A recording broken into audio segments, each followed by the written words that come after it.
Corona అనగానే మనకు first ఒక వెన్నుల వణుకు పుడుతుంది.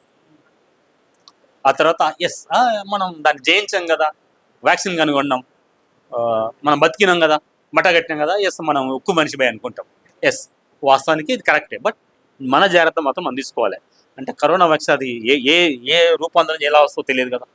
సో కాబట్టి డెఫినెట్లీ మన నుండి ఇంకోరికి కరోనా కాకుండా మనం డెఫినెట్ రూల్స్ పాటించాలా, అది మాత్రం తథ్యం.